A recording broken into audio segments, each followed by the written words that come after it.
He was a detective. He knew how to make murder look like suicide. He almost got away with it. Almost. May 8th, 2018. Westfield, Massachusetts. A 911 call comes in just after noon. My wife just shot herself. Police find 51-year-old Amy Fanion on the dining room floor with a gunshot wound to her head. Her husband, Brian, a police detective, is kneeling beside her. The weapon is his service pistol. Detective Brendan Owl arrives. It didn't seem right. Westfield is a tight-knit town where families stay for generations. Amy Jean Hansen was born June 8th, 1966. She had 8 siblings and was known as one of the nicest girls in town. She gave more than she kept. At church, she volunteered behind the scenes. She loved hiking, kayaking, and gardening. Nature brought her peace. People noticed that about her. The night before she died, Amy made a gift for a baby shower. She texted her daughter Tori. Just a typical chat. Assistant DA Mary Sandstom said Amy was giving and selfless. She wasn't ready to die. Amy was healthy and happy. She had no idea Brian planned a future without her. They met in 1983 and married in 1985. Brian rose through the ranks to become a detective. Stephanie Barry said, "There was no one in Westfield who didn't know who Brian Fanion was." They had 2 children, Travis and Tori. The family was respected. Hours after Amy died, Detective Owl interviewed Brian. He was calm and coherent. He knew how these conversations worked. Brian told investigators he left work at 11:45 a.m. His wife was making butter and jelly sandwiches. A dispute from the previous night resurfaced about retirement and getting a new dog. He put his gun on the hutch. Upon returning from the bathroom, he found Amy holding the firearm to her head. Almost got to her. She's so quick. Brian handed over his phone and warned Owl, "You're going to see some things on there." Investigators seized his devices. The digital trail went back to March. He searched for Corrine Knowles, called Corey. On April 2nd, he searched if you could have an affair without sex. This was calculated planning, not grief. On April 17th, Brian researched Massachusetts divorce law and pension division. He was close to retirement. On May 7th, he searched how to delete frequently contacted contacts. On May 8th morning, he searched medical examiner offices. He left work at 11:47 a.m. Sandstom said the affair triggered these incriminating searches. Brian studied forensics tools used against him. He believed he could outsmart the system. On May 17th, he returned for a second interview. Owl read his Miranda rights. Brian's first question was about the procedure change.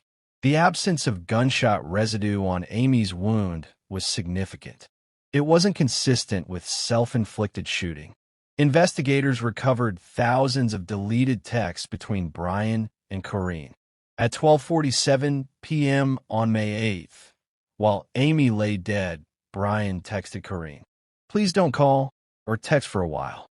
Really bad." Brian was charged with murder on November 6th, 2019. He pleaded not guilty. Amy's family sat behind him in support.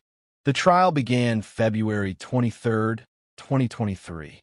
Amy's sister testified Brian told her he searched how to make a murder look like a suicide.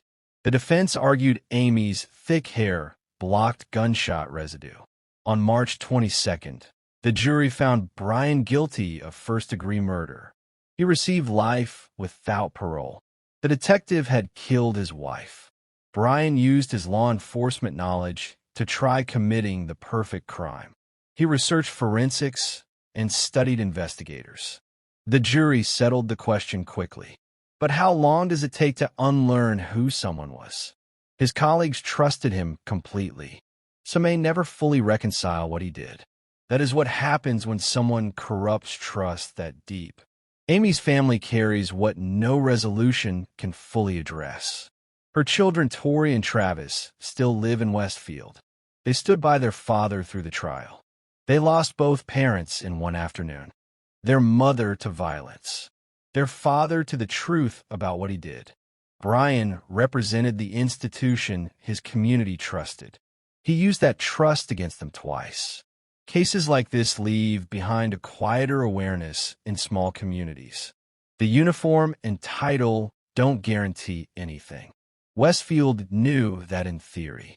After May 8, 2018, they knew it for real. That knowledge cost something. Amy Jean Hansen Fanion was 51 when she died. The person responsible is now behind bars. Her name matters. Brian's betrayal was not just personal, but institutional. He wore the uniform with pride. His colleagues confronted the truth that one of their own committed murder. They asked themselves what they missed. Could they have prevented it? The system worked because good people refused to look away. They refused to accept the easy explanation. Justice prevailed. Amy's legacy is defined by how she lived. She was a woman of faith, a devoted mother, a loving sister.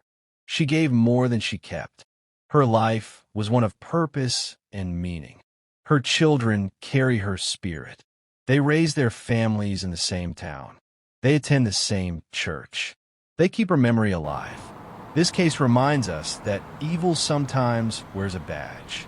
Brian Fanion knew how to investigate and deceive, but he underestimated those who would not be deceived. He underestimated forensic science, digital evidence, and prosecutors who refused to let Amy's death be written off as suicide. Amy Fanion's name will not be forgotten. Her story matters. The investigation shows how carefully Brian constructed his alibi. He knew protocols and how to appear cooperative, but he didn't account for persistence. Detective Al saw something wrong from the beginning. He refused to accept the surface explanation. He followed the digital trail. What he found was a man preparing for months. Brian didn't snap. He planned. The courtroom drama captivated Westfield and beyond. For 5 years, the case lingered unresolved. Anna Hansen's testimony was devastating. Brian told her he searched for ways to make murder look like suicide. The jury weighed everything. The digital evidence, the forensics, the affair, the texts. They reached their conclusion. Guilty. Justice had finally arrived. The judge sentenced Brian to life without parole. Stephanie Barry described the mood as gutting. People who believed in him completely broke down. D.A. Gugliuni said, Mr. Fanion's behavior was calculating and shockingly cruel. Justice is blind. Defense Attorney Brown said, the jury plainly got it wrong. But the evidence spoke louder than words. The verdict stood. If this story stayed with you, share it. It matters that Amy's name keeps being said. Liking, sharing, and subscribing helps cover more cases like this. Amy Fanion's story is a powerful reminder that justice, though slow, is not blind. It sees. It waits. It arrives. Thank you for watching. Amy was 51. She deserved better.